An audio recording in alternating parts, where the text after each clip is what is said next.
All the basketball action will take place. A Hall of Fame matchup in the concourses, Dominique Wilkins and Larry Bird. And their two teams will do battle. Welcome inside the Thomas & Mack Center. Alongside Jimmy Dykes, I'm George Sedano. Jimmy, these two teams, you got a 4-0 team that didn't make the tournament final or the semifinal, and you got a team that's 3-1. Both teams played great here, but what are they playing for today? You know, the same thing we talked about yesterday, just the newness has worn off, the arena's not full. You're finding guys right now that can get it done on an empty tank. I think that's so important, the mental toughness that it takes to show up in games like this. You got one more chance, man. A lot of eyes here, whether you're looking for a G League contract, a full contract, international ball. Who's got that fortitude inside him, George? I think is so important if you're a front office personnel to watch guys today. All right, and some guys who are not playing today but certainly have made an impression here. We'll start with Atlanta. Kobe Buffkin, a former draft pick for them. This is a young man who can put some good film on paper. Yeah, no doubt. I mean, he was the number 15 pick in the 2023 draft. He was really good this week. A 6'4" guard out of Michigan that, you know, he got to the free throw line like 7 times a game. He was 27 out of 28. He downhill driver, ran the club, very confident, put up some big numbers. A 29-point game against the Heat, 25 against the Rocket. He played really well, and in the name of Kobe Buffkin, really accelerated over the past 7 or 8 days. Let's talk now about the first-round pick this year for the Atlanta Hawks, and let's check in with Alyssa. Yeah, guys, another guy who won't be playing today, but has been a bright spot for the Hawks throughout Summer League, Asa Newell. He averaged over 13 points and 8 rebounds in his Summer League debut, shooting 42% from the three-point line. And for Asa, he's living out a childhood dream. He was born in Atlanta, Georgia, idolized the Hawks, would go to games wearing a Kyle Korver jersey, then goes on to the University of Georgia, where he has a great career in the SEC. Now here he is wearing the hometown jersey, a dream come true. Just a reminder, as these guys continue to chase these dreams, make these rosters, guys like Asa have reached part of their dreams already by just being here. No doubt about it, Alyssa. Thank you. Let's talk about Boston, a former second-round pick, and Jordan Walsh not playing today. Came in here trying to shoot, did a nice job. Yeah, second-round pick out of Arkansas, and that's kind of been the knock against Walsh and throughout his career so far. Can he make jump shots enough to stay on an NBA floor? We know he's always been an athlete, can drive the ball. He's got a tough kid, a competitive motor, but he knocked down 39% of his threes this week, which is really good news for Boston and Jordan, because there's a lot of minutes now available for a restructured Boston Celtics team. He's got great size at 6'7". I think it's an important year coming up for Jordan Walsh for his NBA career, and a great hat, by the way, this afternoon. Hat of the day. Let's take a look at the starting lineups here for Boston. Norris, Brown, Williams, Gonzalez, and Shoga. For Atlanta, Johnson, White, Joseph, Flagler, and Murray Jr. Our head coaches. Matt Reynolds for Boston, Brian Bailey for Atlanta. Our officials today, Cameron Jelinas, Ryan Johnson, and Ashley Birch. And we're ready to tip here. First of 3 in this building today. We've got the championship game, of course, at 10 Eastern, 7 Pacific on ESPN. Charlotte and Sacramento. Both these teams, as we mentioned, Jimmy, played really well here. And it's unfortunate that it was very top-heavy here at Summer League this year. It was, yeah. Right off the bat, you see the good read defensively, knowing that Amari Williams, big kid out of Kentucky, is so good with the zoom action, the backdoor cuts. Atlanta right on top of it defensively, the first possession. Murray Jr. gets around the screen, lobs it up, but Williams with the deflection. It will remain Atlanta ball. 12 seconds on the shot clock. You know this about Williams. He's NBA size. He's all of 7 foot with a 7'4", 7'5" wingspan. Built to protect that rim, long arms, reacts to the basketball well. Had a heck of a season for Mark Pope at Kentucky. Yeah, second in rebounding in the SEC last year. Flagler weaving in traffic there and gets swatted from behind by Gonzalez, the first-round pick for the Celtics. Good job by Gonzalez to not give up on the play. Shoga on the drive, the kick, one more to Gonzalez, wide open from the corner, in and out. That one bounces into Norris's hands. Norris can shoot it, and he lets one rip, in and out again, this time rebounded by Atlanta.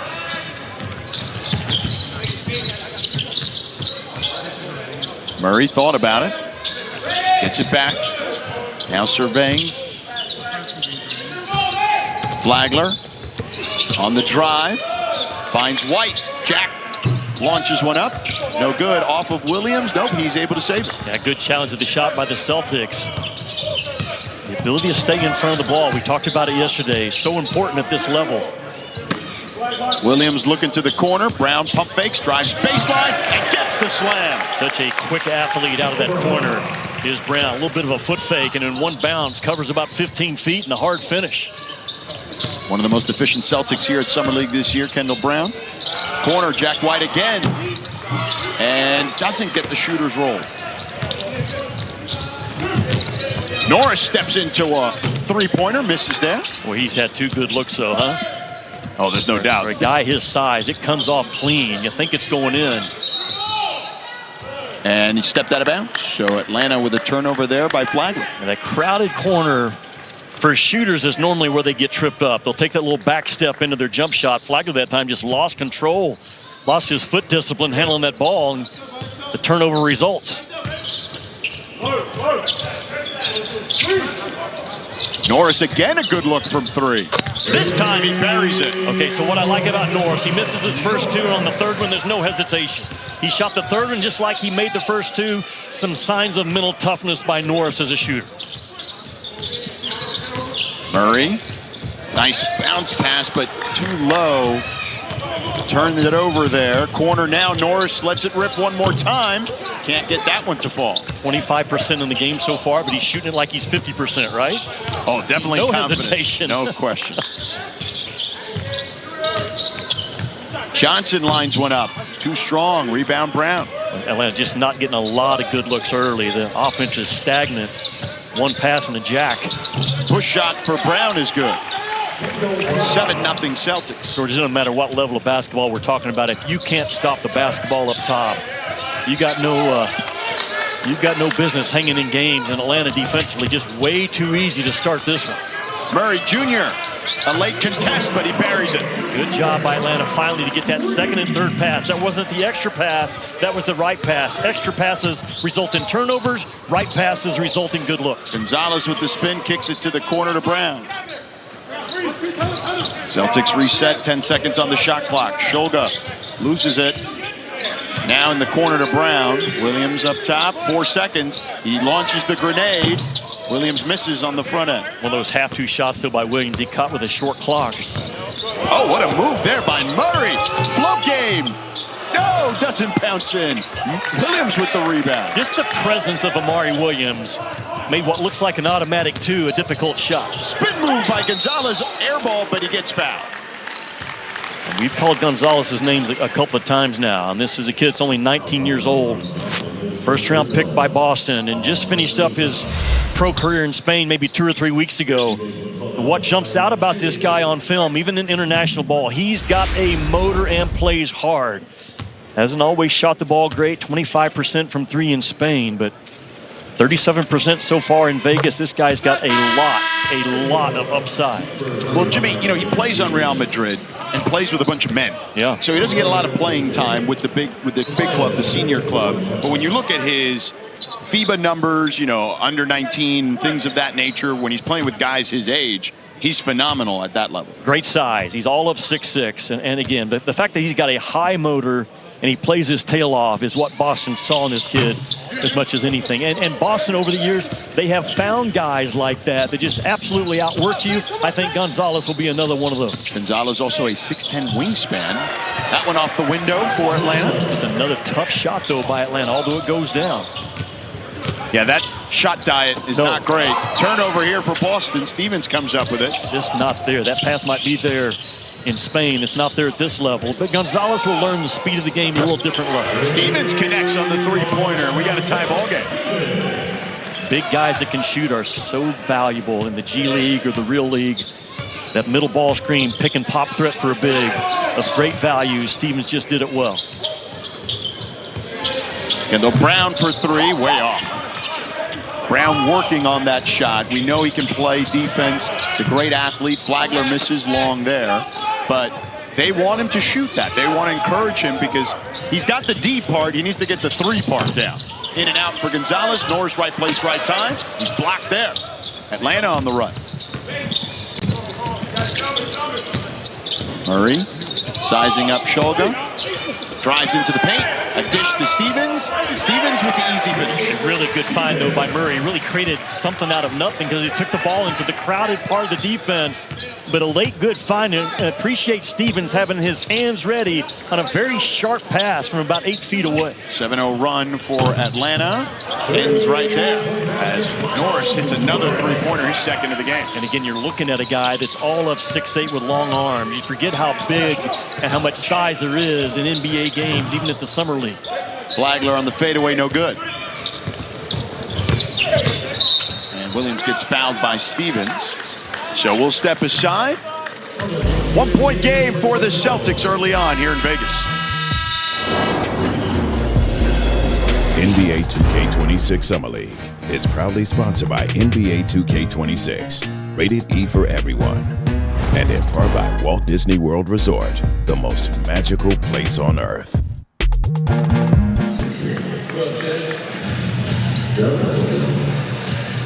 Woo, dog. Those first 3 minutes, boy. Hey, we gotta get organized quicker. Gotta get organized quicker. Good job. Hey, keep talking down there, Amari.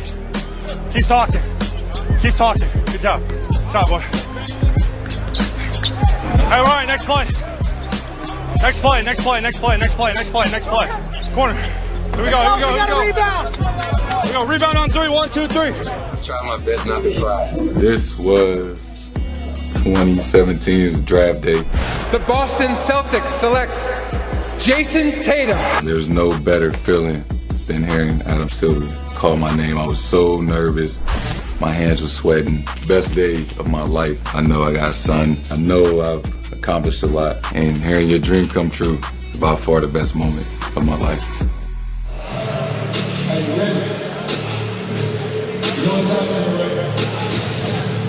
Yeah, what's the name? So it's time.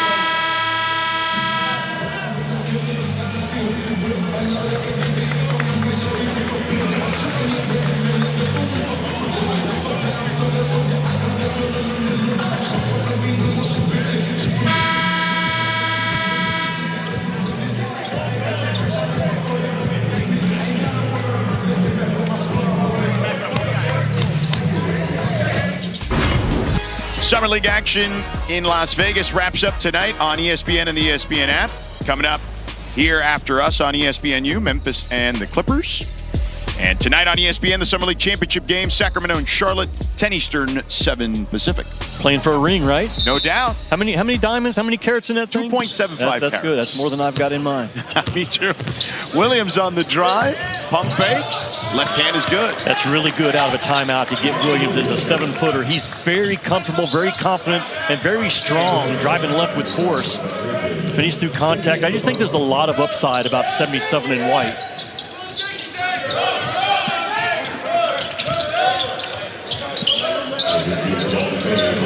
Isaiah Wong with some good defense there. And some more good defense by Boston. Hayden Gray, who's just checked in. Wong thought about it. Gets the handoff from Williams. Gets the screen now. Williams to the corner. Bridges for 3 with 5 seconds on the shot clock and nails that one. Yeah, 7-foot point guard up top, though, in Williams. The ability to see beyond the obvious pass, finding that weak side corner bomb. 8-0 run for the Celtics. Lead by 6. Air ball for Atlanta. You know, Williams is on a Boston team now that needs help in that front line with what they've lost with Porzingis and Cornet. So the minutes are there for Williams this year as a 7-footer. We've already seen his offensive skill set, his ability to move the ball, pass the ball, see the floor. Really good things to work with. Scott with a nice rebound. Wong puts it on the deck, gets hammered, and he'll go to the free throw line. So we'll step aside here for the moment. Now remember, Amari Williams is 7 feet tall, but he throws a strike from about 25 feet away to that backside bomb 3. Well done.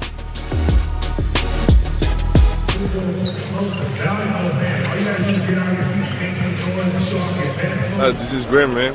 I didn't imagine that way to finally get in there and be able to see the stage, the table, and everything is kind of break, you know. Not exactly. It means a lot for us as a freshman, fresh guy, like you say, and also like dreamer, you know. Like since I was a kid, and I think he did basically the same, but we dream about it. I'm grateful. It's a blessing, and can't wait to be in 3 hours.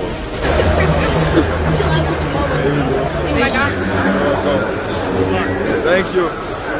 The Atlanta Hawks select Zachary Rizache. Thank you so much. Congratulations. Thank you, guys. That was crazy. Like every 2 minutes, I was moving somewhere else. Everything was set up perfectly. Thank you, guys, for tonight. That's a night I will never forget. Can't wait to get into Atlanta, and that's it.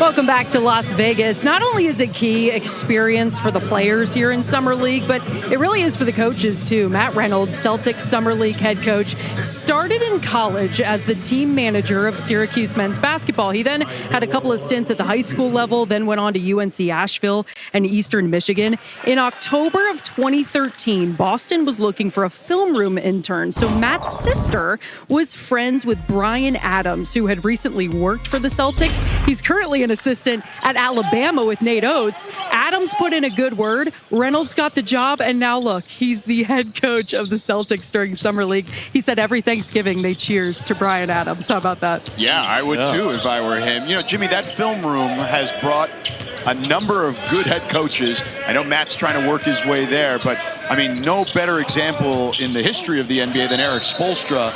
You know, learning from Pat Riley, being his film guy. Yeah. He used to call it working in the dungeon back then in Miami in the 90s. That's where work gets done, in those dark rooms inside those facilities. But, you know, it's such a great opportunity, not only for players trying to stand out and figure out how they fit in this league, but for those young assistant coaches that get, you know, 4 or 5 games as a head coach experience, and the communication that changes differently from an assistant to a head coach voice in huddles, the preparation, all the things that the information that's flying at a head coach, even in a summer league game.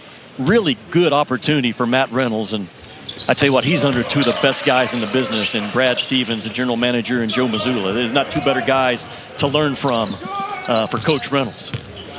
Alyssa? Yeah, Jimmy, you talk about the difference in energy. It's something that Jordan Walsh talked about this week. He said normally he's not a guy who's super vocal, yells a lot, but you can see how happy he is, how excited he is. He said he's jumping around screaming. I've never heard him scream before. And just sitting here for a few minutes, that energy was palpable. Yeah, that's dunk there by Smith. There's some energy right there by Smith. That might get Coach Reynolds screaming a little bit, because there was no resistance at all in that initial push.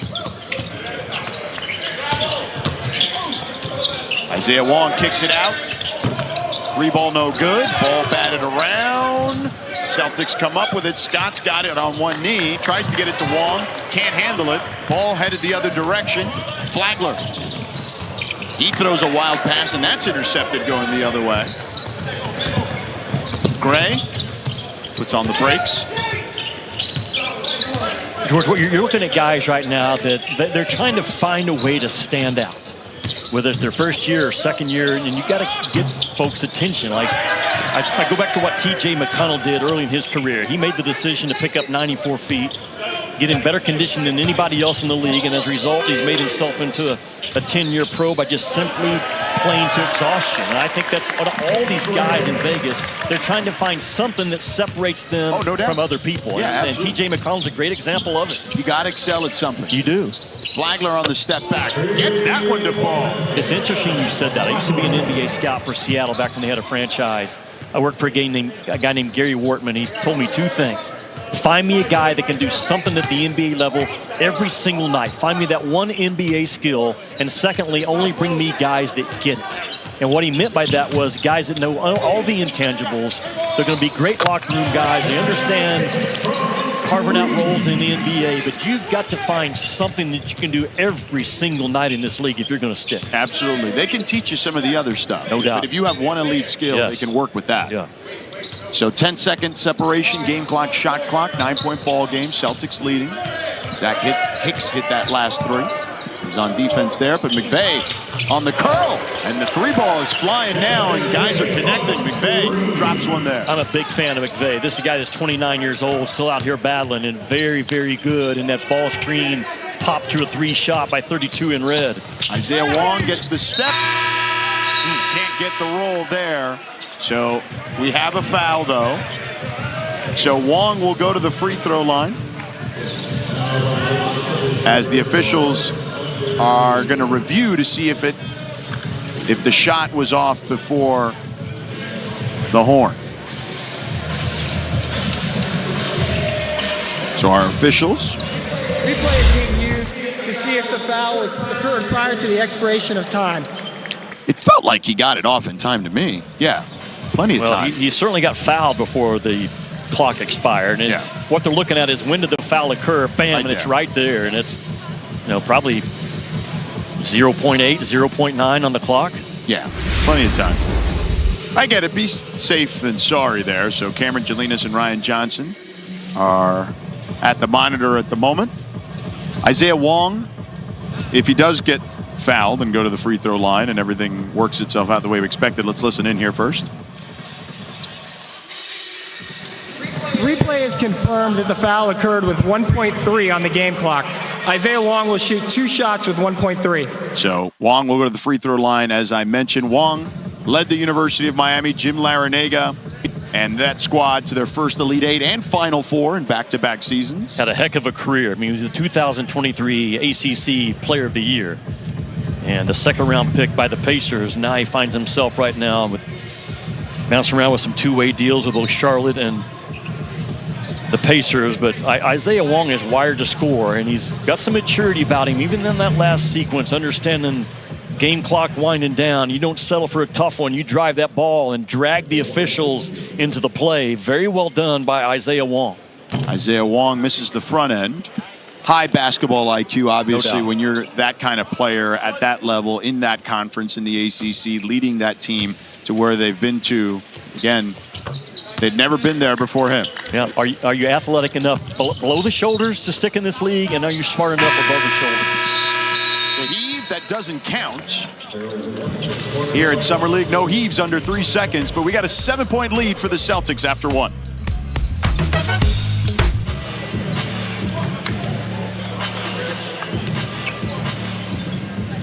I'm Jaylen Brown.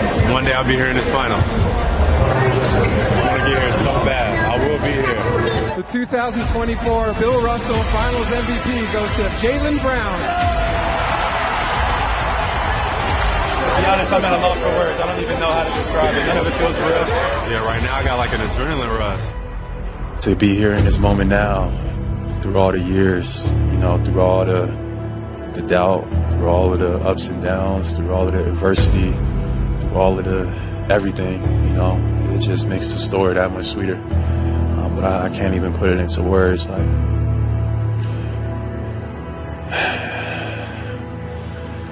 it just feels great.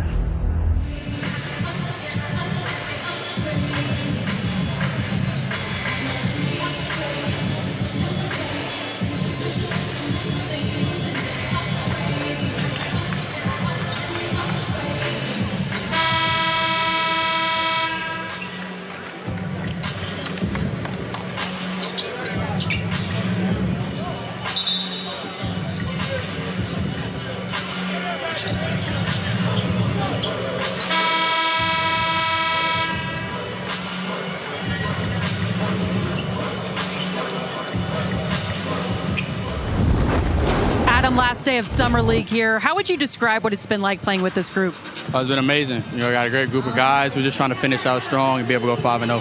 When you think about what you've put on tape over the last 10 days, how would you describe that? Just a guy that, can plug and play anywhere, guy that can guard and just, make shots. Thanks, Adam. Thank you. All right, Alyssa, thank you. Adam Flagler, 2021 national champion with Baylor, Jimmy. Well, he went undrafted in 2023, but he's a 41% three-point guy in his 3 years at Baylor, and there's always value and always space for someone on a roster that can shoot it that well. Kendall Brown on the drive, left hand bounces in. He is as good of an athlete in his freshman class in college ball that we had. He's always been able to do that stuff right there at 6'8", 6'9", drive that thing with force. Blocked from behind there. Flagler gets blocked by Brown. Brown, savvy with his hands. Yeah, Brown just glides, man. He's easy athlete, right, to watch. So 14 seconds on the shot clock. Celtics with a 9-point lead. Now, George, it's a league, as you know, that's you're constantly solving problems in the NBA. And there's value to guys that can solve problems when they happen during the season. Injuries or lack of rebounding. And another way to just separate yourself in the eyes of guys making decisions about you. A good follow through by Wong doesn't drop. Joseph clears the rebound. Now Smith.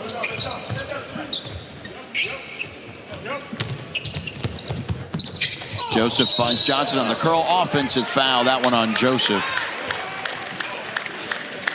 And George, that foul doesn't get called unless Gonzalez is fighting his tail off defensively. He's trying to blow up that ball screen. If he's a lazy defender, this foul doesn't get called. But because Gonzalez is competing his tail end off, he's fighting through, trying to blow things up and get some whistle in his favor. I see a lot of good things why the Celtics took this kid. Yeah, incredible upside. And again, I think there's something to be said, even though, again, he doesn't have a ton of numbers in the varsity club for Real Madrid. The fact he's practicing with grown men who, a number of them which played in the NBA. Hicks hits his third three-pointer for the Celtics. I think there's something to be said about that, even as a young man, having played with those grown men for so many years. He looks like a pro, and I'm not saying that's why you keep a guy or why he becomes a 10-year veteran, but Gonzalez's body already looks like a pro. Strong shoulders, strong legs, moves with confidence. And again, he's coming off of a long season, so to flip it around and embrace the NBA and the different nuances of it, I'm impressed with this kid. And the Celtics are in a bit of a rebuilding, reloading process, however you want to describe it, after the Tatum interview. Hicks misses everything there, but a save by Brown. No, they'll say he stepped out. So they're in a bit of a reset, let's call it, at the moment with the Tatum injury. They've traded Porzingis, they've traded Drew Holiday, they kept Derek White and Jaylen Brown for now. Well, there's going to be shots available with Tatum being out, and there's Brown being the athlete that he is again. But think about this, Jason Tatum, 28 field goal attempts per every 100 possessions that he was on the floor. That's fifth in the NBA. So the Celtics are going to have a lot of offensive opportunities for guys to start next year. Yeah, you mentioned Amari Williams. There's also Charles Bassey, who's played in the NBA for the Spurs a number of games over his career, nearly about 50. And that's why they've shut him down. He's certainly a guy, as Wong connects on the three-pointer. Bassey is a guy already with NBA experience that they feel like they could probably plug and play fairly easily. Yeah. It's another really good scoring drive by Kendall Brown. He didn't score, but he facilitated it, driving that ball with passion and finding that weak side 45 slot, and then the good reversal by Gonzalez. Boston really moving the ball well, but it's starting with different guys' ability to get inside the defense and make plays. Gonzalez lets it rip.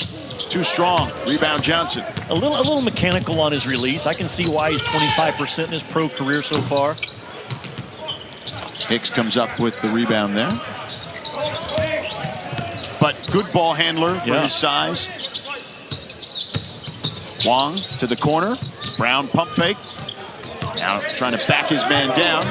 Gets in there off the glass. Might have gotten away with a walk. Again, Boston getting inside the defense into the lane area. The second lane touch by Boston results in Kendall Brown at the rim.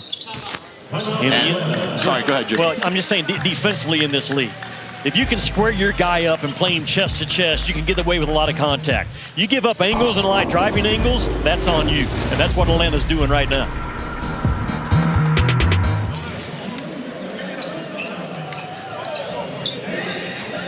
Hey, come on, that's me. That's me. That's me. That's my fault. Hey, that's up. Keep going. Come on. Hey, John Kell. Talk to him, Lane. Yeah, Miles. Help side, help side. He cutting. Help side. Go ahead. We'll take that. Good foul. Hey! Yeah! Other side. And one.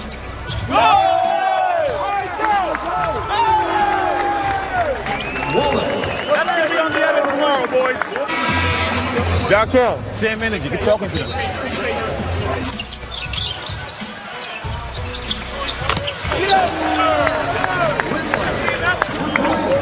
Who shot, Dylan? Hey, let's get playing back on defense. Let's get getting on defense. Let's get some stops. Let's get some stops. Hey, yourself, Zach. Yourself, Zach. Yourself, Zach.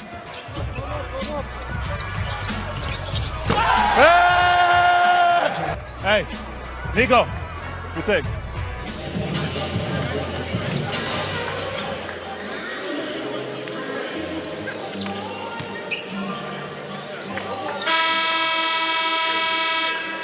Celtics with a 17-point lead here at Summer League. Here's their projected depth chart. You know, they've got some guys there who have still won a championship, but that thing looks a little different for sure. Well, it does, especially on the far right. Now, Luka Garza steps in probably as a projected starter with Cada and Williams. Xavier Tillman could get some run there, but this is a Celtics organization that's in a remake, but they know what they're doing. You look at Sam Cassell, Stevens, Mazzulla. Those guys have been around ball a long time. And Celtics were so good last year, George, shooting that three-point shot. They led the NBA, making almost 18 threes a game. He played one of the slower paces, but they value shooting, they value taking care of the ball, and they value defense. They were the second best defense in the league last year, holding opponents to 45% from the field. Yeah, Joe Mazzulla certainly stresses that. He loves a physical game. You know, Joe is one of my favorite characters as a coach in the NBA. Always has something interesting to say. Push shot, no good there for Johnson. It'll be Celtics basketball. Joe, a big MMA guy, big soccer guy. Okay. Yeah. Well, listen, he trains him. He hurt the year they won the championship. He had to have surgery on his knee from his MMA training. So it was funny. I remember after they won the championship last year, or 2 years now, we had them there. I believe their opening week. It was a rematch between them and Indy from the conference finals. And I asked Joe, so Joe, what is it like to be the hunted as opposed to the hunter now? And he looked at me straight in the face. He goes, it's an absurd notion. He goes, we're the Boston Celtics, number one. We're always going to be hunted. But number two, he goes, it's like, yeah, beautiful finish too. He goes, it's like the king of the jungle, right? The lion. The lion's the king of the jungle, but doesn't mean if he's caught napping, the hippo can't get him. And I said, Joe, can I use that on the air? He's like, absolutely. You just did again. He's got a great, beautiful view on life, Joe Mazzulla. I love listening to him talk about a lot of things. But they will be the hunter again this year. Projected to only win about 43 games. This is what I love about Amari Williams, 77 in white. He's a 7-footer that's playing point guard up top. He can run that zoom action where he dribbles at the side and reads the defense, and a really good circle cut, curl cut that time to finish it off. But Boston's moving the ball well, but it has been a lot of Kendall Brown driving the baseline at 6'8", and Amari Williams up top as a 7-footer playing the point guard spot.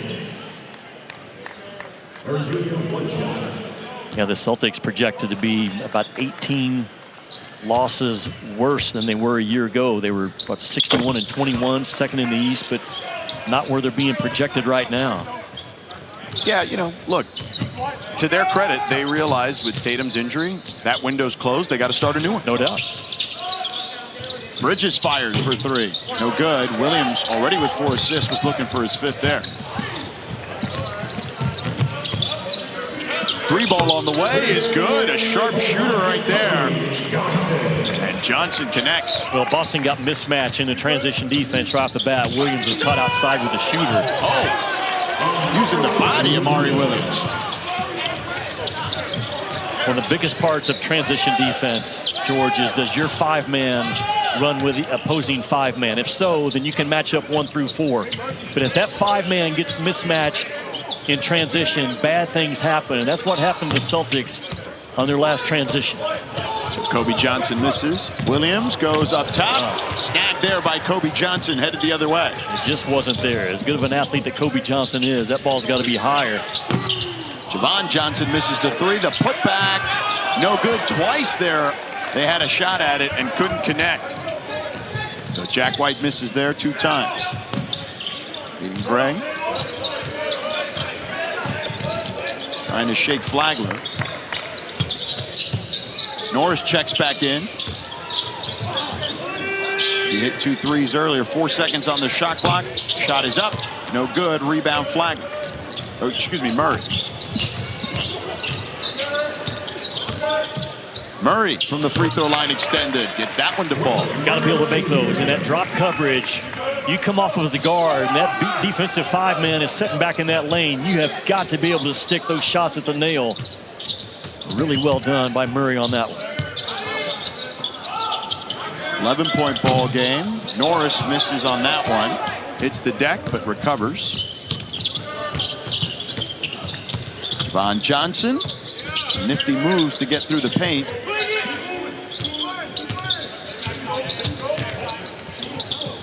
Kobe Johnson looking for that DHO action. Doesn't get it. They get it to Javon. To the corner now. Murray. Short. Rebound, batted away. Williams comes up with it. He leads the break. They got numbers, the Celtics. And that slows down, but Bridges will step into a 3. No good. Rebound. Scott goes up high to get it. Gray now takes an opportunity to pass it one more time to Bridges. That one's short. Norris grabs it, and a foul on the floor by Kobe Johnson. Yeah, Boston just outworking Atlanta on that possession. Those 50-50 balls, they got 100% of them. That's kind of the Celtics mode. Outwork you.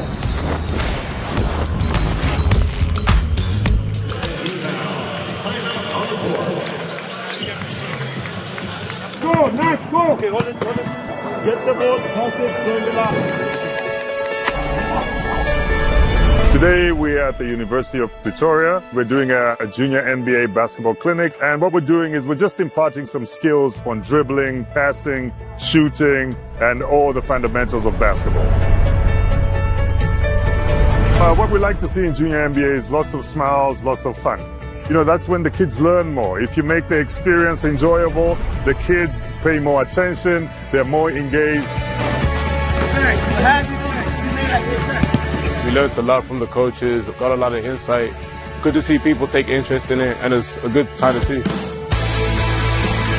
not giving anywhere. Okay, you walk by giving good passes. You're gonna move like this. Look, there's a lot of energy. It's beautiful, man. It brings a lot of hope to us young African kids that, you know, one day we could play at that level. It brings a lot of hope. 3, 4, 5, 6, 7, 8. Keep going. Racing, guys. That's how you make a mistake. We have a lot of young talent, and we'd like to thank you, NBA Africa, so much for coming here and just, you know, improving our basketball. 4, 5, 6, 7.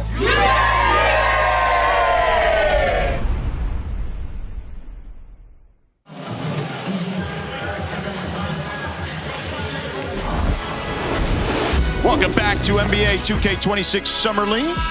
The WNBA All-Star break ends on Tuesday night. We'll have an ESPN doubleheader for you. The Fever will be in New York to take on the Liberty at 8 Eastern.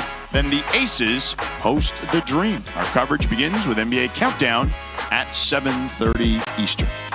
George Sedano, Jimmy Dykes, Alyssa Lang with you here in Las Vegas. Celtics and Hawks in the consolation bracket here. Boston leading by 11 at the moment. But you can see why these two teams had such a successful run here, Jimmy. Well, quick athletes all over the floor, backed up with size. That's always a great combination. Shot making's been at a pretty good level. It's interesting watching shooters shoot in this league. Seth Curry this year from Charlotte led it at 45% from three. Zach LaVine, Taurean Prince, Ty Jerome, all those guys were 44% or higher. My point is, all 4 of those guys shoot the ball a little bit different, but they build their shot from the ground up. They have a repeatable, consistent release of the basketball, and they can really flick it. And the same thing holds true here. I mean, Gonzalez, to me, he builds his shot well from the ground, but that consistency and how he releases it is where he needs improvement. Ball batted around. Celtics get a reload here by Gonzalez, and this time he trains it. Yeah, he drops it just a little bit on the catch, which I think he's going to have to get at that habit out of himself because it's got to get off quicker in this league. If not, you can only take open threes. But that drop and a little bit of a mechanical release has to be smoothed out. Jack White goes up strong with the left hand. Remember Jack White from Duke, right? Got this put on the floor. Coach K would just go in and outwork people and just beat you up. Norris with the turnaround, no good. Another rebound by Scott. He's been everywhere. Williams in traffic. That one rolls off, but he gets fouled. Let's take a look at Hugo Gonzalez one more time. Well, watch when he catches this ball. I'm pretty sure he's going to have a little bit of a drop to it. Goes down. Yeah, he got that thing almost to the top of his knees, and that's not what you want. That's a habit that has to be broken. I mean, if not, you're only going to be able to take wide open threes in the NBA, and those are hard to come by. That ball's got to be caught in that shot pocket from there, boom, straight up and in. The best shooters, George, we could put a stopwatch on them. He used to do that as a scout. From the time they get it to the time it's out of their paw, somewhere between a half a second, maybe 0.7, 0.8. And that's right now not where he's at. It's interesting when you talk to coaches here collectively and you ask them, hey, what is the thing you're kind of reminding some of these guys who shoot the basketball pretty well, their scorers, and they all to a man say, hey, don't pass up what you think is not an open shot, because in the NBA, the shot you're passing up is an open shot. An open shot. You know, you got to make sure you know what an open shot is at this level. Beautiful feed and finish there by the Hawks. I love that violent cut by Murray, first of all, to get himself open. And then when he attacked that rim, he knew the entire time he's waiting on that big to fill from behind. Murray has made some good plays for Atlanta, now comes up with a steal. Williams turns it over. Atlanta.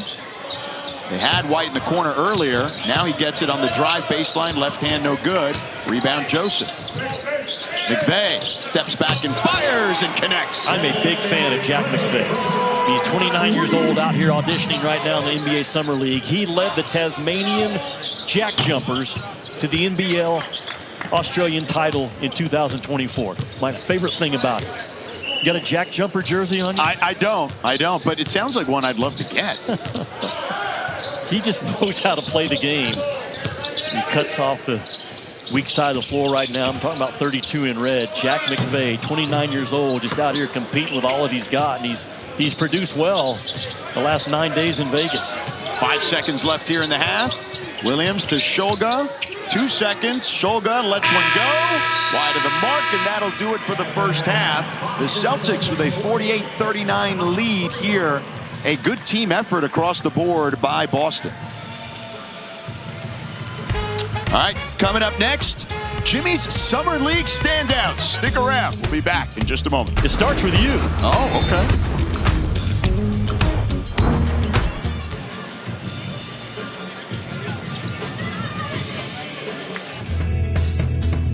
Since I'm in a new city, I just wanted to walk around and see what's going on. Big Duke fan. I didn't know people would recognize me because we haven't played yet, but apparently people watch the draft. Are you immune to all of this, or are you just plain enjoying it? A little bit of both. Okay, take a selfie with yourself. You know, the people here are great, and you know, I'm a part of it now.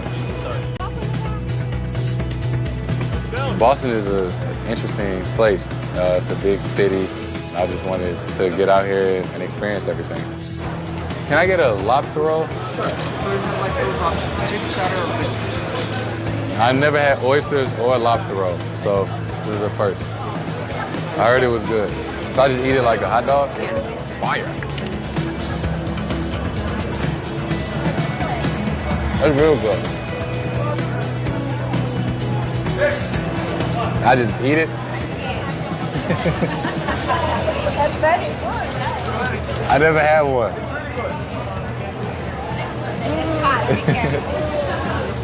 Yeah, I never had lobster roll or oyster. This is the first time I ever had oyster in my life. I know it's big here in Boston, so just trying to adapt, and it was really good.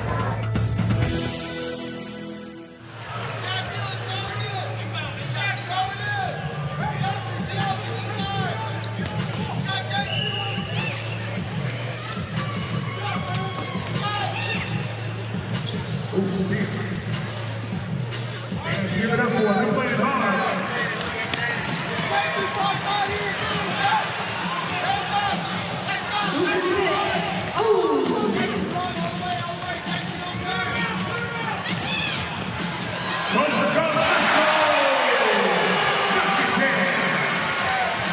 The bank is open on Sundays. Welcome back to Las Vegas. Another beautiful day here on the Strip in the desert. Plenty of heat outside and some heat inside here in these arenas with the basketball action inside the Thomas and Mack Center. And welcome inside the arena alongside Jimmy Dykes. I'm George Sedano. So, Jimmy, let's talk about this summer league. We're on our final day here, but I know there have been a lot of guys that have stood out to you. Let's start with Utah's Kyle Filipowski. Yeah, Joe, I think he's been great when he was in Vegas. And this is a guy that came here with, he wasn't too cool to be here, and is, you know, it's not like he's a rookie. He's had time in real NBA games, but I thought he showed a lot of versatility. He's able to drive the ball. He knocked down shots from the perimeter. I think he just had control of the game, getting leadership reps, which he's a really big building piece for what Utah is trying to do right now. Very impressed with Filipowski, who's the leading scorer in the NBA Summer League in Vegas. Yeah, second-year guy. You want that guy to dominate here. He certainly did that, did his job, and moved on. Speaking of doing their job, a guy who's had a little bit of a different path in Drew Timme for the Brooklyn Nets. What did you make of him? It's just hard to keep Drew Timme off the floor. I mean, if you look at what his game is, he's not a conventional anything. He's just kind of an unorthodox guy that can, you know, score the ball around the rim. He can step out and make plays. He's just a winner. He's been that way ever since he came out of high school in Texas when he got to Gonzaga. Just has a knack and a feel very good in that middle pick and roll dive action.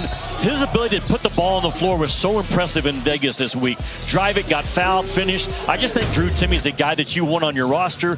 He makes your club better, and when he's on the floor, he produces and he wins ball games for you. Absolutely, and a guy who helped win some ball games for Minnesota this past season, Terrence Shannon Jr.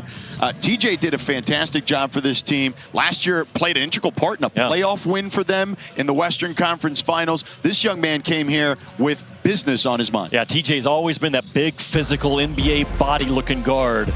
Even back to his days in Illinois, plays through force, plays through contact. I was very impressed watching him when he was here in Vegas. Playing under control, he didn't get sped up. He attacked at the right times. He saw the defense well as a lead guard, and his ability to knock down those corner threes is so important, especially in this league. As his jump shot continues to improve, TJ Shannon is going to be a guy that you want on your floor. He makes winning plays. Physical guards are always of value in this league. No doubt they're going to need him this year in Minnesota. Second half coming up in just a moment.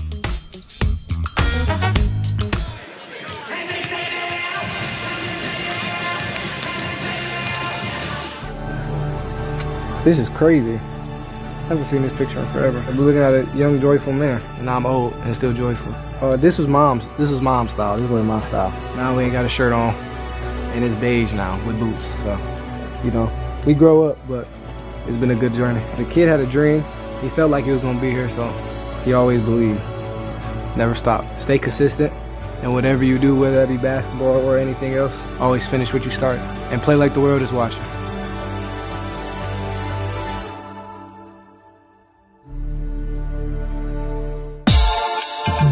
Just arrived in New York, excited for the week. It's gonna be a busy week, a long week, but at the end of this all, it's my dream. Joe, I've been multiple times.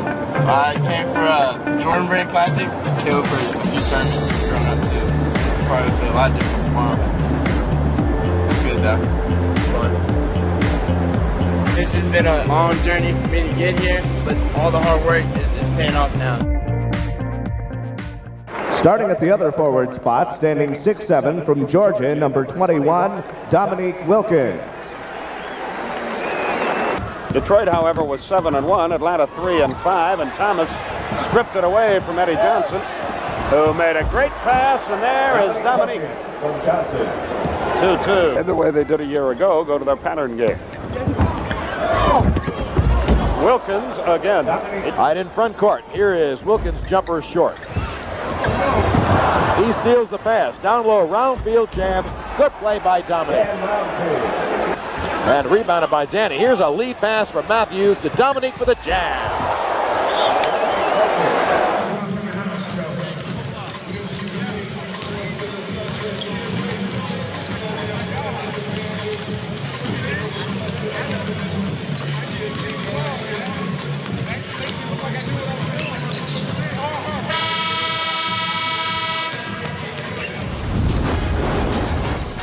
Welcome back Back to the NBA 2K26 Summer League. Celtics leading by 9 here as we get ready to start the third quarter in just a few moments here from Thomas and Mack Center in Las Vegas. Alongside Jimmy Dykes, I'm George Sedano. Jimmy, Amari Williams has had a variety of ways of impacting this game today for the Celtics. Yeah, the 7-footer out of Kentucky with a 7'6" wingspan, but he's a 7-foot point guard. Offensively, you can do a lot of things with at the NBA level. He sees the floor so well. He reads it like a true point guard, but anytime he's up top, man, that offense really opens up. He has fired some strikes in this game. He has 4 assists. And think about this. Amari Williams has 8 rebounds. He's only played 13 minutes. He's getting one about every 90 seconds. A productive first half for Amari Williams. We talked about the front line needs right now for Boston. He's going to find himself some minutes, I think, his first year in a Celtics uniform. Yeah, he's certainly trending in that direction. He is a guy who's in a position of need, as you described. So we'll see. Again, this Celtics team, I don't think anyone has a real feel for what they could be. You know, Jaylen Brown, obviously an all-star caliber player, all-NBA caliber player. And Derek White, you want to talk about a consummate pro. So with a championship culture still there with Joe Mazzulla and Brad Stevens leading the charge. I know the over-under in Vegas is 43.5, but it wouldn't surprise me in a wide-open East if they're a little more feisty than that. I agree with you. Now, Boston, they played the slowest pace last year, 96 offensive possessions per 48 minutes. And I think that's going to change because that front court size has been vacated, and they're going to be guard-heavy. I think you're going to see a faster pace. It's been an emphasis for Boston in Las Vegas to push that thing up and down the floor.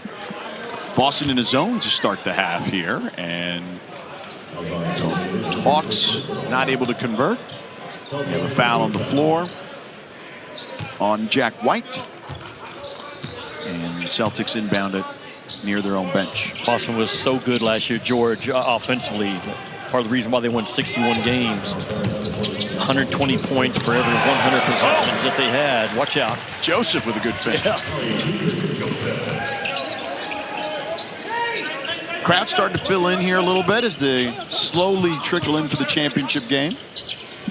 Norris lets it fly. In and out. Put back no good. They hit the deck for it. Flagler rips it away, and Atlanta comes up with it. Wait.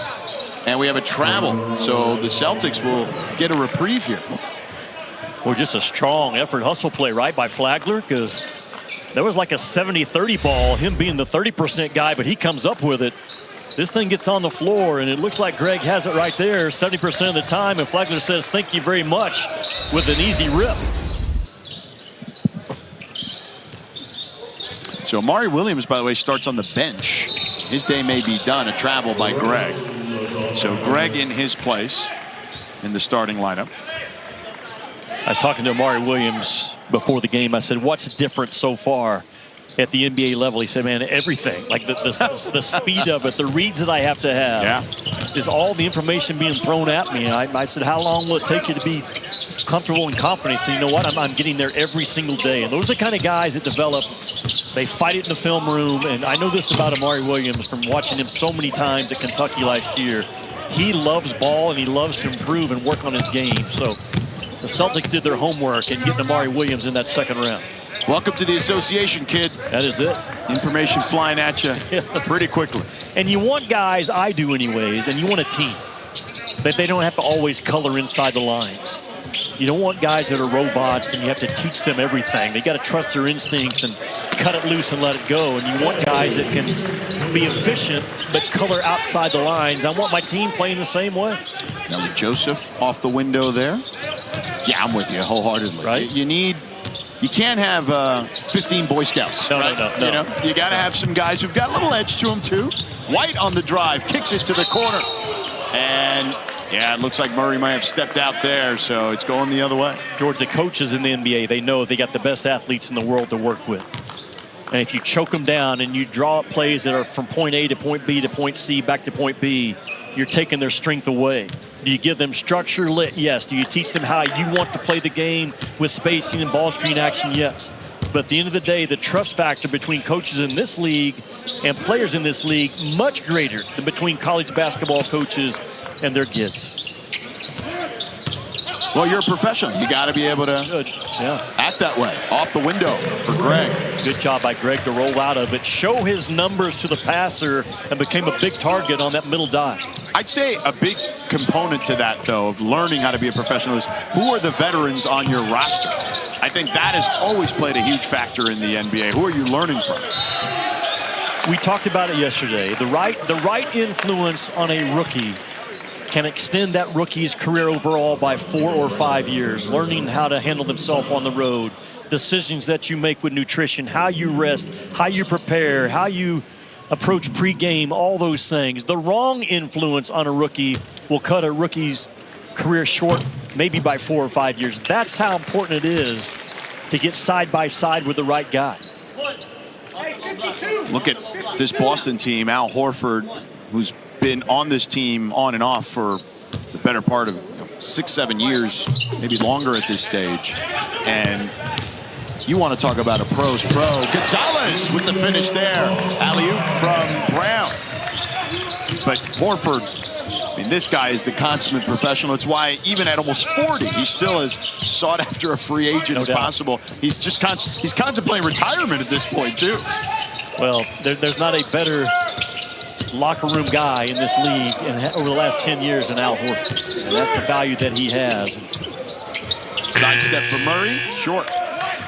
Rebound Norris. And still a really impactful defender. Brown misses everything there, it looks like. And a fight for the ball, jump ball between White and Greg. Yeah, I mean, I remember watching a game last year. It was one of those Saturday night showcases with Mike Breen and Doris Burke and Richard Jefferson, and our guy Dave Freed as the statistician here to our left, and Lisa Salters. And it was a Lakers-Celtics game. And the Celtics, or excuse me, the Lakers were targeting Al Horford. They were bringing him up on every screen. And Al, I think he allowed one shot to go down the entire game. That was it. It was wild. The strategy did not work in the Lakers' favor. I didn't watch the game, but as you described it, I didn't like the game plan going in.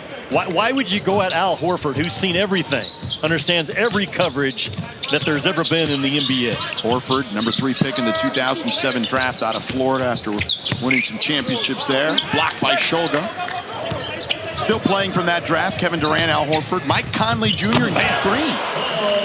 Excellent finish on the other end by Boston. I don't know, the 3rd or 4th or 5th time Atlanta just no urgency at all in their transition defense. I talked about mental toughness. A great description of it is finding fuel on an empty tank. And I know most guys right now have an empty tank that are still in Vegas. And man, you got to fight through that. You got to be resilient, like water hitting a rock. You don't stop. You create a new path and gain momentum and keep surging. Brown created a path here, Jimmy. Yeah, well, those two athletes out in front of the defense, that's an easy finish. All right, fans, scan the QR code or open your TV.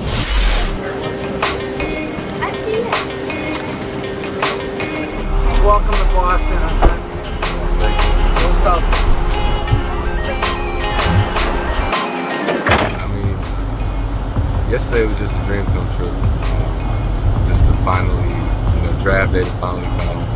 Something I've always waited for. And then just to hear your name called, I think that's the best feeling in the world, is hearing your name called. I'm most excited about seeing my trade. I think that's what I'm most excited about.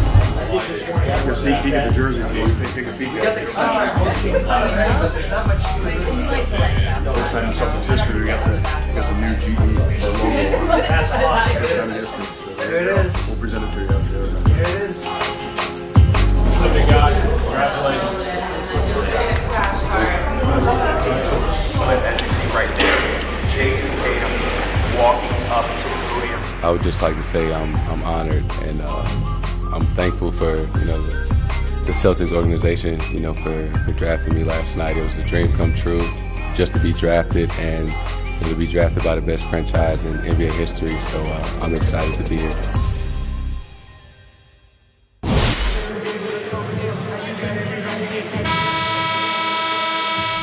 10-point ball game here, Celtics and Hawks. Celtics leading, but we haven't talked about the #1 pick in the draft, the main attraction here in Vegas this week, Cooper Flagg.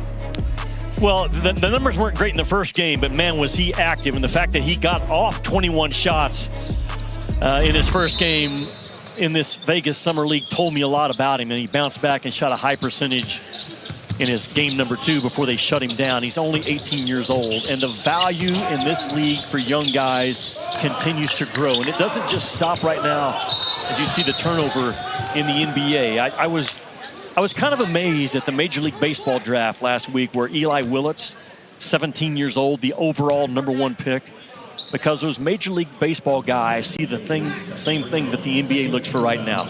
How good are you at a young age, and how much growth potential do you still have? And Cooper Flagg, the #1 overall pick in the NBA, and Eli Willits, the #1 overall pick in Major League Baseball, an 18-year-old and a 17-year-old, just tells you what scouts look for. At least part of it is your potential going forward, no matter how good you are right now. And he's going to a good situation. The expectation is Kyrie Irving should be back before the All-Star break. Three-pointer no good for Shulga. He's got Anthony Davis on that roster, a bunch of veterans who have gone deep in the playoffs. And they added a point guard in D'Angelo Russell to kind of fill the gaps, as we have a foul here on Stevens.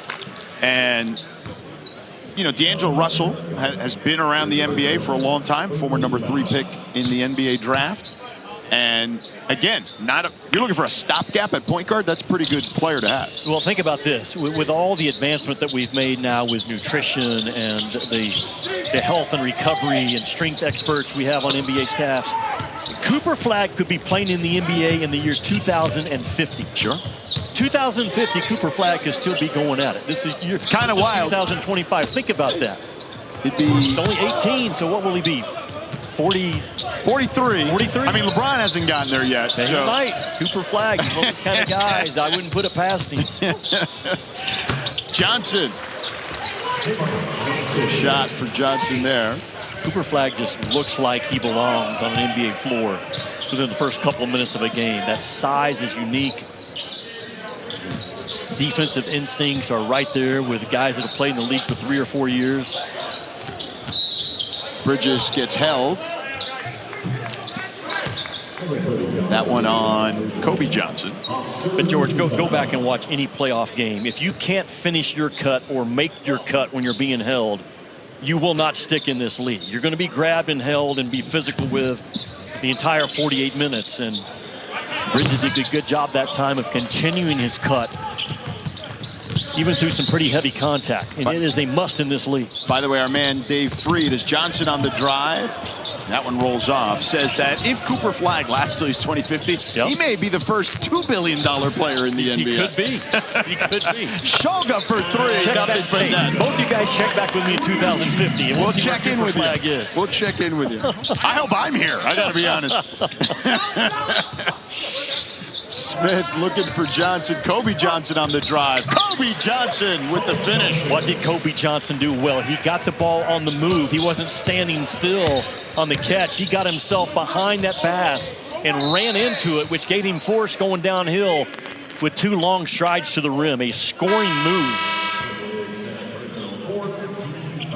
Watch Johnson right here. Kobe Johnson is 6'6", known for a defensive specialist as a college basketball player, but prior to him catching that basketball, he got on a dead sprint right there and just whips his defender and gets all kinds of speed coming downhill.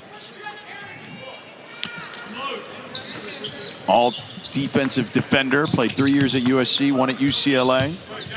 His brother Jalen. How many guys have done that? On Atlanta.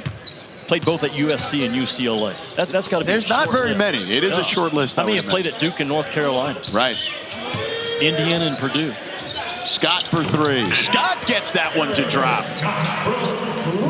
So Scott now, a couple of threes. He's got 7 boards as well.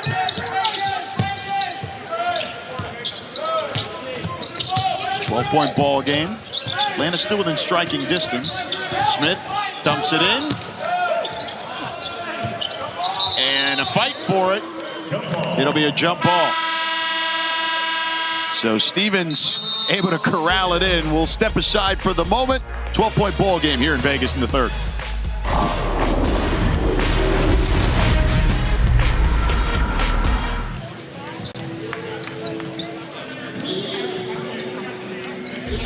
improved players leading the league in steals, but he's gotten a lot better offensively too.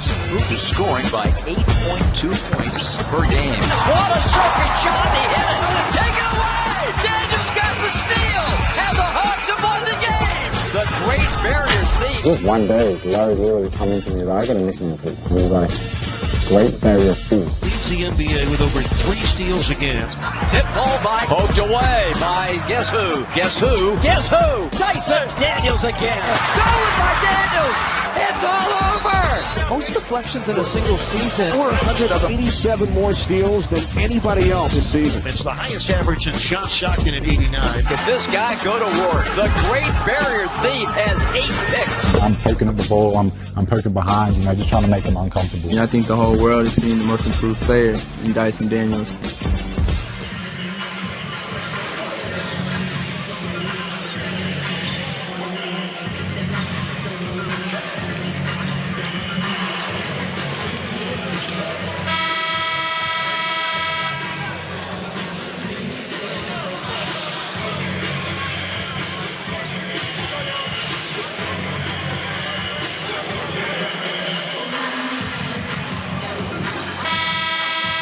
Coming up next, Jimmy, Alyssa, and I will have the Grizzlies and Clippers here on ESPNU. Then at 10 Eastern, 7 Pacific on ESPN, the championship game between the Kings and the Hornets. So many undefeated teams here at Summer League. It's very top-heavy. Either teams won a bunch of games. They were either 4-0 and 3-1, and a lot of 1-3 and 0-4 teams. But we have a 4-0 team here in Atlanta and a 3-1 with the Celtics in the consolation bracket. But I'm certainly looking forward to seeing Con Knippel and the Hornets and that group, and a very experienced Sacramento team. They've won the Summer League championship twice. A couple of those guys that won the G League championship most recently, the Stockton Kings, so it should be a good matchup. Yeah, Isaac Jones was terrific in the semifinal yesterday, 36 points. We talked about him, went 13 out of 17 from the floor. And Con Knippel just continues to be one of those whatever it takes to win type guys. Very skilled, very tough, sees the floor. His ability to read the game just makes him, I don't know, a half step, maybe a step faster than he probably natural speed would tell. Here are Knippel's numbers here at Summer League. Gotten better. Well, he's got a little bit of everything in his game. And his shot fake ability, his ability to drive the ball, make plays off the bounce, make contested threes, smart enough defensively to not be a liability. 2 seconds on the shot clock. Gonzalez open for 3, lets it rip. Misses wide of the mark, and the ball is staying here with Boston off of Atlanta. He just needs work on that jump shot. That time his base was not on balance. His feet got quite a bit outside of his shoulders, and that his feet have been different to me almost on every shot that he's taken. Boston loses it here. No, they'll say last tip by Atlanta by Flagler.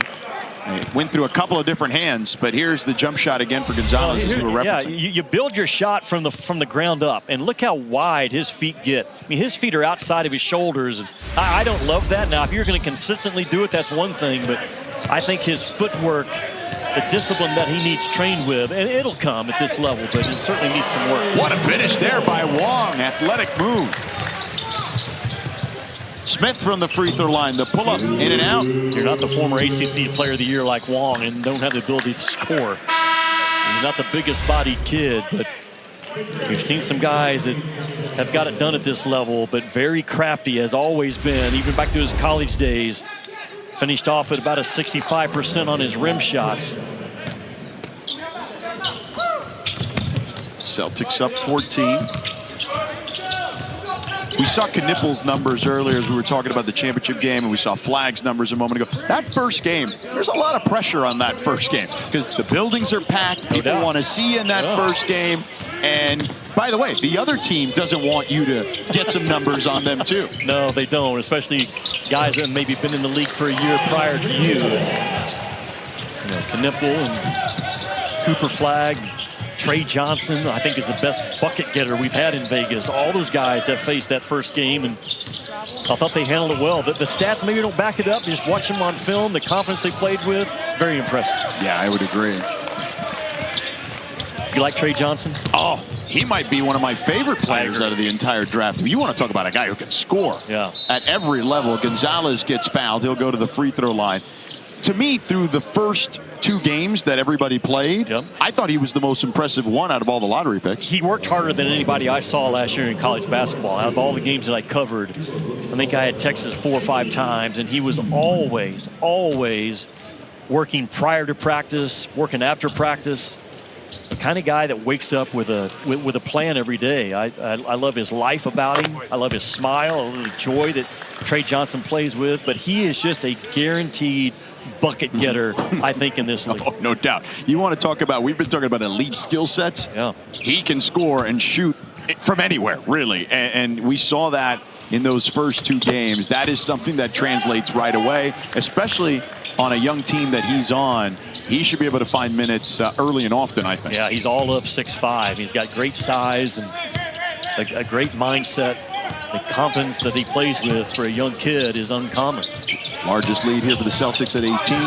Hawks turn it over again. Wong gets a poke from behind, but it'll stay Celtics ball. 49 seconds left here in the third.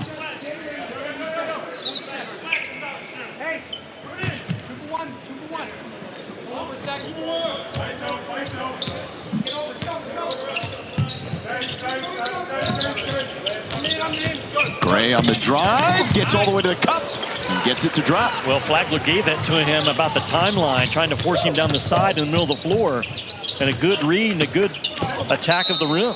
An 11-0 run for the Celtics. McVay fouled on his drive. I mean, Flagler's trying to down this action right here. Look, he's on the side, trying to keep it on the side, but you're forcing that thing into a no-help situation because you're not going to come off the corner. And a good read, really well done by Gray to take what the defense gave you.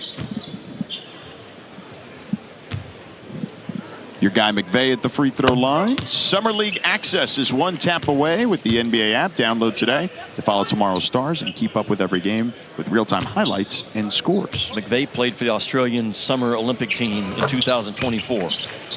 Averaged 16 points in Las Vegas. 62% from the field, 47% from 3. Perfect from the free throw line. There's a lot of stuff to like about McVay. By the way, I hope Corey Alexander's listening. I call him your guy, not your guy. Yeah, not a my guy. He's a your guy. Yeah. There you go. 17 seconds left. About 7-second differential game clock, shot clock. Brown, wide open for 3. How about the pass by Greg? First of all, to crowd that basketball on the move and have the awareness of finding again that backside bomb, corner 3. That was Bridges for 3.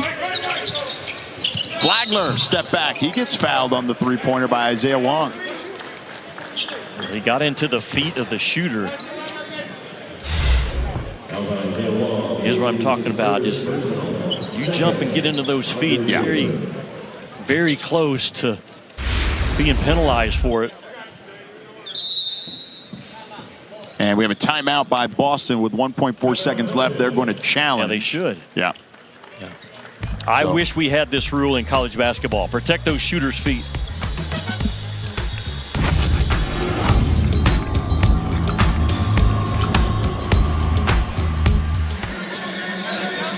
Boston has called timeout to challenge the rule. I love playing basketball. I love playing basketball. I may not make it to the pros. Or have a shoe named after me. I'm getting there. But I keep playing. I'll gain confidence. And I'll make new friends. I'll play hard but fair. I'll stay physically and mentally fit. I'll play with anyone. Anywhere. And most importantly, I'll have fun.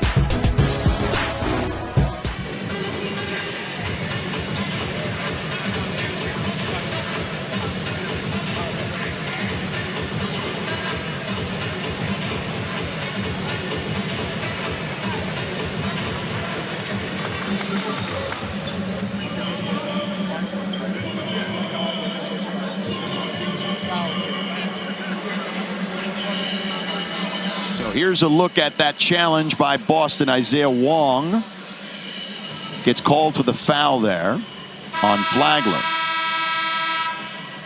I think they're going to come away with a penalty because, to me, the defender's feet are on the floor before the offensive player comes down. But they're saying what Boston is alleging is that Flagler kicked his leg out.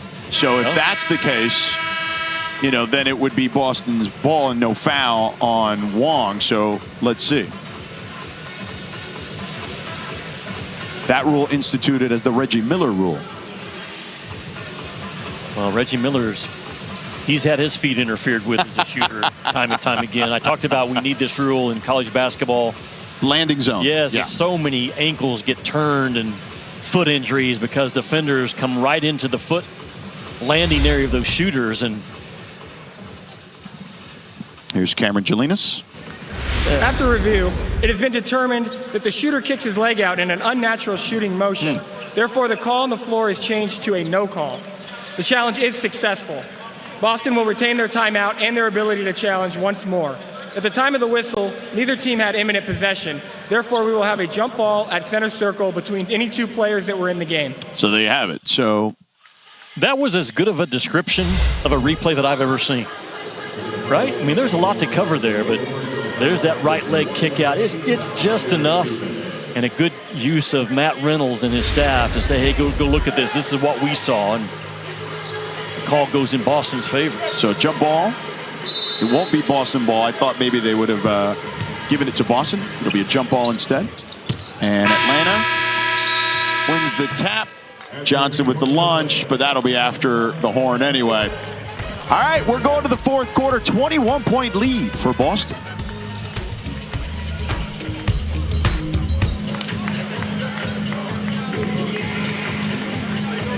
What my family at doing? I'm doing good. How you doing, boss? Doing great, man. I look like J-Dub, don't it? OKC? Yeah, word. This what this is. What is this? Dolce? I got the toy. I'm about to go. It's blending in. Nah, it's good. It's going now. What's up, man? It's a glitter party out here, man. Yeah. Diamond party. For the kids, man. I like it, man. I like it. No problem. Man, blessed to be here, man. Yes, sir. No doubt, man. For sure, man. Man, it feel good. I ain't cried yet. Harper! Yeah, my boy. Yeah, my boy. I'm about to cry with him. Yeah, do you hurt? I got you. We're going to put your work in.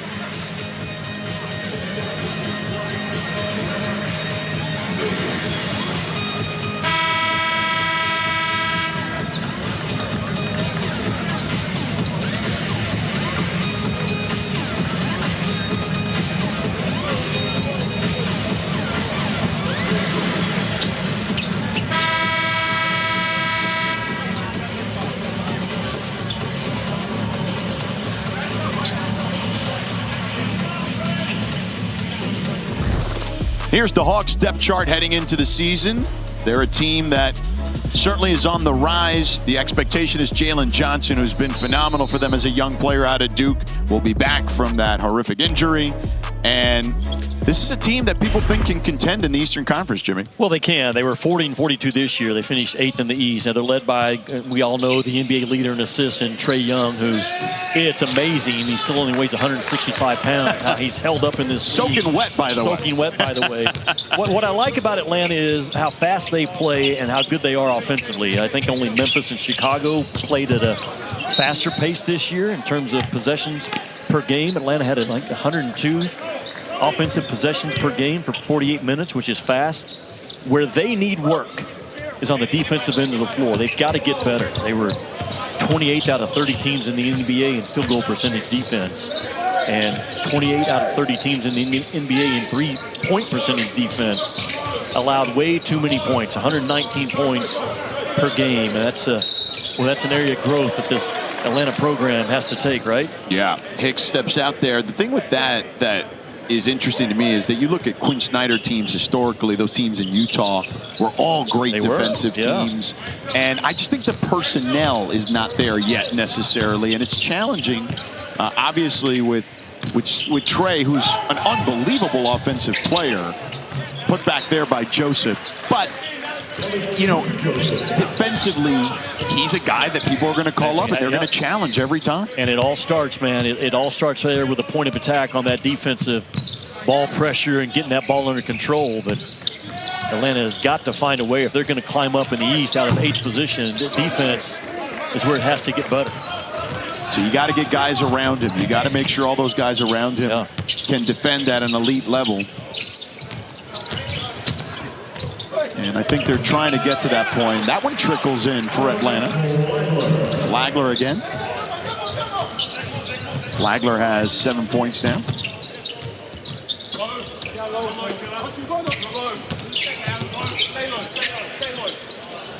Greg not shy, and you see why. 3-ball for Greg. Whether it's the G League, international, whatever it is, that's where the game has gone. Biggs that can set a screen and pop out of it and put pressure on that defensive 5-man. If you switch, you throw it inside. If you don't, you pick and pop to a 3. Flagler on the step back, way off the mark. Rebound there. Put back is good. So Joseph gets that one. He's got 9 and 9 in this game. Nelly Jr. Joseph, maybe the only guy that I can think of off the top of my head that played for both Rick Pitino and Richard Pitino. That's right. They played at Iona and New Mexico. Yeah, that's true. One thing he's done in Las Vegas is averaging 6 rebounds in just 17 minutes. So in any time you look at a stat sheet and a guy is getting 1 rebound every 3 minutes, that's an active guy. And that's what Nelly Jr. Joseph has been. Well, he's, I believe, had over 1,400 rebounds in his career in college. Tied for 40th most in NCAA history. 14-12, as a matter of fact. So he's got something that he can do every night, no matter where he lands, G League or overseas. I think it's interesting that it is Nelly Jr. Joseph, not Nelly Joseph Jr. Yeah. Originally from Nigeria, attended the NBA Academy Africa and Senegal. Wong with the finish. Gets the hoop in the arm. Good job by Wong, because he was absolutely getting grabbed and held when he left the floor, but played through it. And again, you go back and watch playoff basketball. Defensively, if you get your guy squared up and his chest on chest, you can get away with a lot of physical contact. But as soon as you lose your angle, that's a foul every time. And a good job by Wong, who plays stronger than what his body would indicate. Wong, the all-time leader in minutes at the University of Miami, over 4,100 in his career. And another turnover here. Atlanta headed the other direction. That somehow gets to McVeigh. Put back no good. Boston on the run. And here's Wong. Throws up a wild shot. Way off, thought he got fouled. Ball in the air. Flagler comes up with it. White on the move. White gets the and one. Those are the kind of plays that Jack White has made throughout his entire career, going back to college. Just hustle, effort plays, toughness plays. Does a good job of locking his eyes and his chin in on the rim. Understand that Greg's coming in with, if you're going to foul there, man, come hard with 2 hands and don't let that ball get up on the rim. 27 years old out of Duke. Out here just fighting for a spot somewhere, some way. Catch somebody's eye and continue on your path is what Jack White's trying to do. 2-time captain for Duke. Brown on the spin from the elbow. No good. White with the board. Oh, what a find by Johnson to Smith. And a timeout on the floor. Yeah, Matt Reynolds not happy with his first 10 seconds of his defense on that possession. Atlanta pushes this thing up, not with a lot of speed, just a breakdown. A bad matchup is better than no matchup. Celtics that time, no matchup at all. NBA 2K26 Summer League is proudly sponsored by NBA 2K26. Rated E for everyone.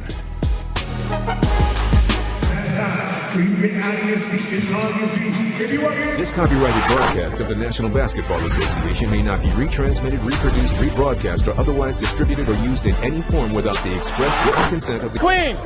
D Queen! Turn this way! There! D Queen! My boy. Thank you, bro. Congrats. Congrats, bro.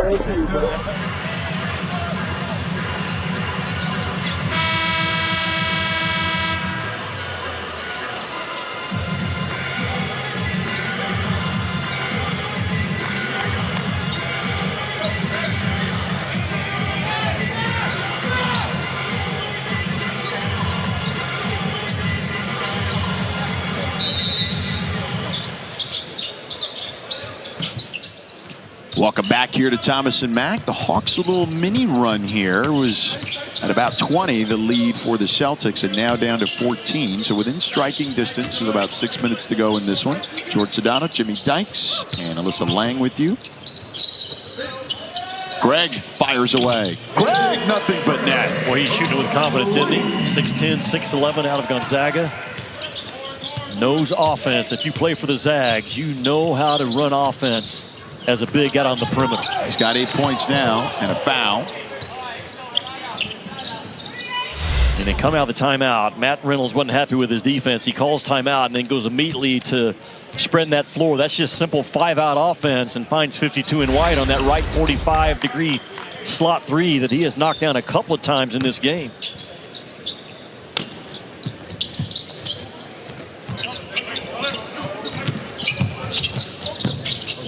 Atlanta.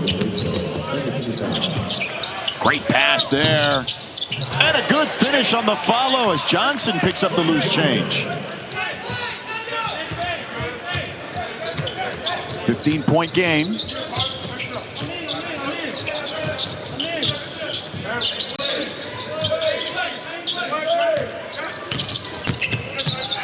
Wong flips it to the corner.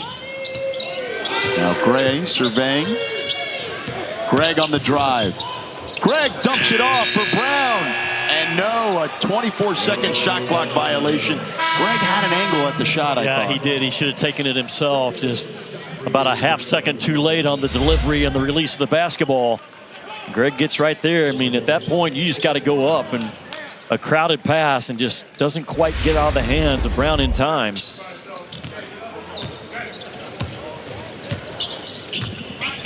And George, for the most part, the guys that we're watching in Vegas, they're not going to be, if they're on an NBA roster, the guy.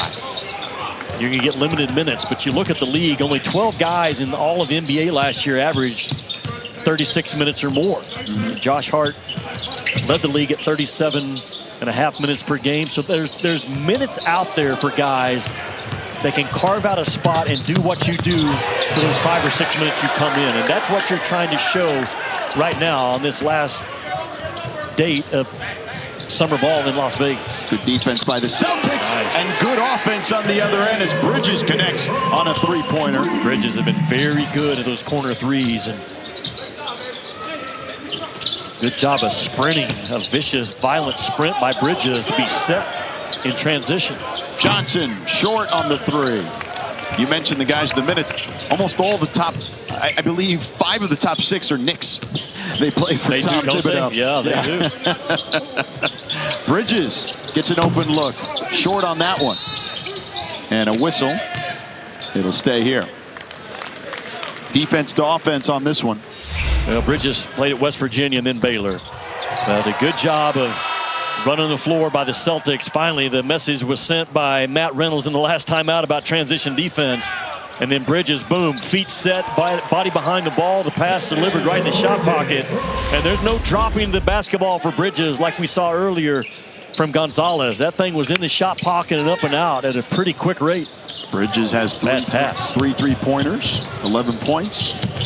And oh, what a block from behind, but a foul. No, they'll say out of bounds. They'll count the basket. Pardon me, goaltender. So Scott threw the ball away, didn't get his dauber down, sprints from behind, 45 in White. It's your turnover, so he's doing all he can to get there to erase the mistake. I don't like the turnover. I love the effort after the turnover, though. Hey, that makes sense? Yeah, I'm with you. You got to hustle if you mess up. Bill Self once told me, the best sign of toughness is not letting one mistake become 2. Wong has to fire, gets it off, and gets the three-pointer. Wong has balled in this game. His 23rd point, maybe 24th. Jack White with the finish on the other end. Wong's got 15. How can you score on one end and within 3 seconds allow a layup at the other? I'm sure Matt Reynolds is asking himself right now and his staff. Bridges, he lets one loose again. Air ball on that one, but Scott comes up with the save. And we've got a whistle. Shot clock did not reset. It should be at 14. Oh, check that. They've now pushed it to 7. So I think they did reset it, and they shouldn't have. Oh, gotcha. Either way, the shot's got to get up right now. Greg fires. Yes, sir. Nothing but net. Yes, sir. Ben Gregg making the most of his last Sunday in Las Vegas. Big guys that can stroke it, man. You can find your way onto a roster somewhere. Murray. White again. White answers on the other end. Ben Gregg shot that ball from, what, 27, 28 feet with ease. Yep, logo land.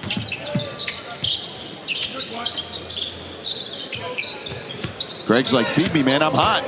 Baseline drive, and he gets that one to bounce in. How did Atlanta get mismatched without Boston having run any offense? I mean, Gregg had the point guard on him from the get-go. And now we got a three-point competition here with Kobe Johnson on the other end.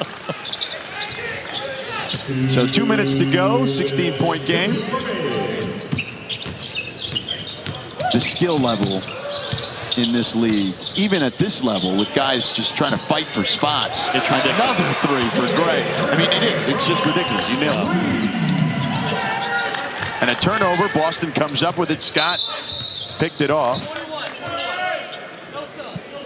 I mean, Georgia, it's a pretty simple statement, but if you can't shoot the ball, your time is limited in this league. I agree. And you go watch any pro game, when those guys are open, it's going in at a high, high clip. The game is so hard if you can't shoot straight. So they had to correct the shot clock again.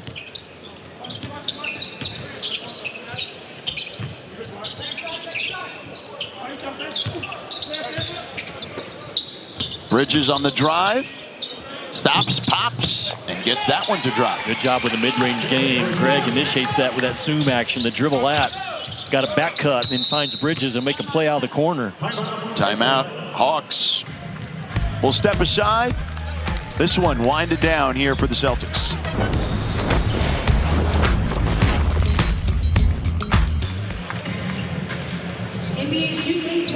Hey, what's up, guys? I'm Kasper Sekuchanis. Today we hang out in Linda Street Pizza. Is this your first time in New York? Yeah, second. Yeah, I've been one game we played here, but for one day in winter. It was so cold, now it's so hot.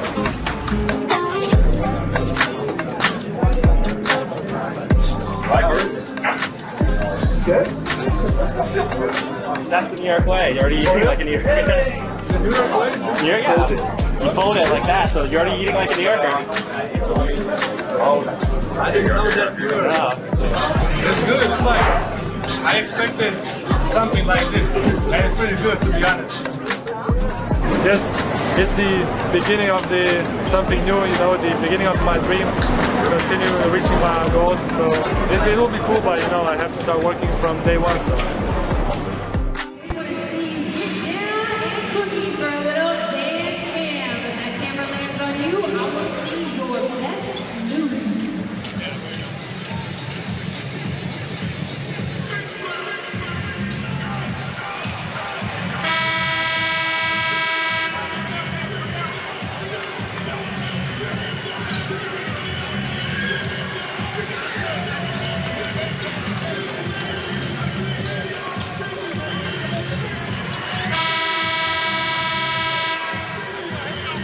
Summer League action in Las Vegas wraps up tonight on ESPN and the ESPN app. Coming up next year on ESPNU, Memphis and the Clippers. And then on ESPN tonight, Jimmy, Summer League Championship, Sacramento and Charlotte. 10 Eastern, 7 Pacific. Dave Pasch, Corey Alexander on the call. I'll be patrolling the sidelines for that one. Playing for a ring. Yeah. Talked about yesterday, the NBA doesn't give a lot of rings out. And you got a chance to win one, and I expect that to be a high-level game. Oh, yeah. Yeah, those two teams have been playing excellent basketball. They ran through their opponents in the semifinal. Boston has played really good team basketball today. You look at their stat sheet. They got 23 assists, 4 guys in double figures. Brown, Bridges, Isaiah Wong, and Ben Gregg. They moved the ball. They shared the ball. They're going to have to play faster this year, I think, with the hits to their front line. And the shot opportunities are going to be there until Jason Tatum, if and when he comes back. And Brad Stevens and Joe Mazzulla trying to rebuild a Celtic roster, and they've seen some good things, I'm sure, out of Vegas the last 9 or 10 days with these guys. Including your guy, Amari Williams. My guy. Who sat in the second half, but had 6, 8, and 4 in the first half. Yeah. Bridges, another 3. He has shot the ball really well in this game, and very confident now. His 4th made 3. Yep, 16 points for him. Largest lead for the Celtics. 24 at the moment. Oh, nifty shot there. Count the basket. I just don't understand defenders getting on the side of ball handlers and forcing the ball down when there's no help below you. And again, that's exactly what happens here. And Flagler says, you're going to force me down, I'll go down. And an acrobatic trip shot at the end to get to the other side and get it to drop. Square the ball up and stay in front of the ball. Flagler with 9 points.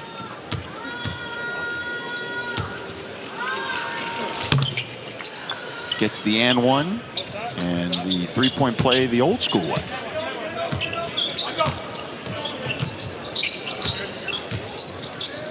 You know one of my prized possessions in life? What's that? A Larry Bird jersey. Oh, yeah, I bet. Watching the Celtics. Got to spend the night at his house once. My buddy Joe Klein played for the Celtics. Oh, yeah. We were driving home for the summer, and we spent the night in French Lick and played golf for a couple of days. That sounds fun. Marrying my wife was the best 2 days of my life. I hope one ranks higher than the other for your sake. Wow! And a shot there by Flagler. So another answer, and that'll do it. A 21-point win for the Celtics, Jimmy. And, you know, you mentioned the 4 guys in double figures, but there are a number of guys who came very close to getting those double-figure marks as well. A total team effort by the Celtics. No doubt, and I go to their assist numbers again. 24 assists on 37 makes. They moved the ball well from the opening tip. They shared it. They got the thing side to side. Amari Williams was a big part of it in the first half, especially as a 7-foot point guard. But a lot of good things out of the young Celtic team this week. Yeah, no question. And they finished 4-1 here at Las Vegas Summer League.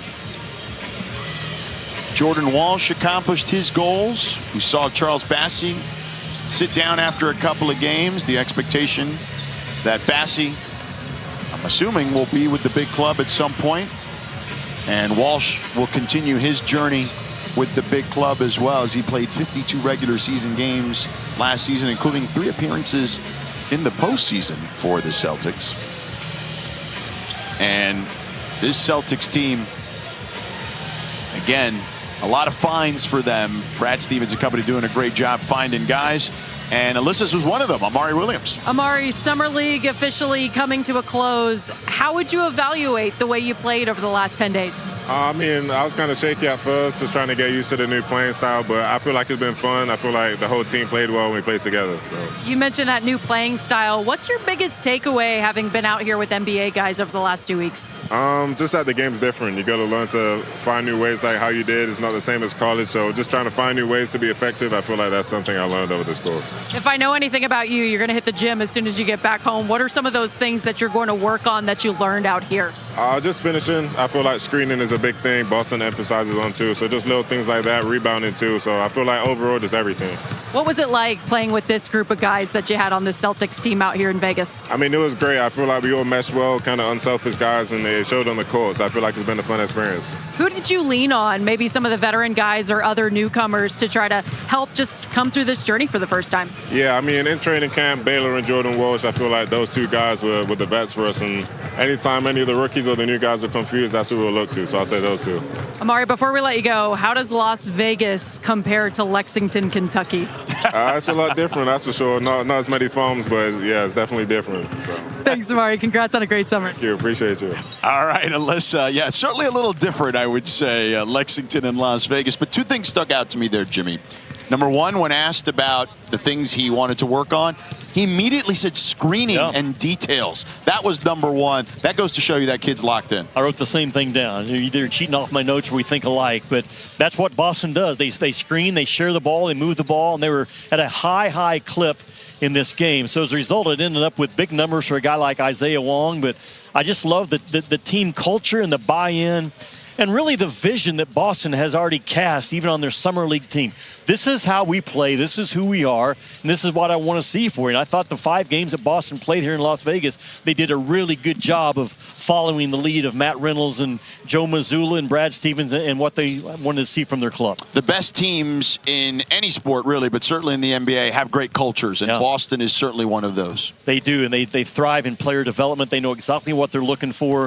I mean, they have taken guys in the past that maybe aren't superstars in college, but they see something about them that they can say, you know what, we're going to hang our hat on you. And like Amari Williams, he averaged 6 points while he was out here the last 10 days. But what you got to see is what all the things that a guy like that does, his rim protection, his ability to zoom action, deliver passes, throw strikes as a 7-footer. He's a team guy with an NBA body. So Boston in rebuild mode, they got some good young pieces from Summer League ball now to take back with them to the New England area. You mentioned Isaiah Wong earlier. We've got to show you the highlight package of Isaiah Wong. He's a guy that certainly put his imprint on this one. Gosh, 18 points. He finishes plus 28 in the plus-minus category. 6 out of 11 from the field, 3 out of 7 from the three-point line. And he didn't force a lot of stuff. I think he took what the defense gave him. He played through contact a couple of times, but the former ACC Player of the Year, I mean, those guys, they just can adjust at different defenses and different things thrown at him. And I thought Isaiah Wong was really good today at fighting through different things that defensively they tried to do. And we'll see one of his old college teammates, Jordan Miller, in the next game as the Clippers are getting ready to take on the Grizzlies here in Las Vegas. So one more to go for us here on ESPNU before we get to the championship game at 10 Eastern. Stick around.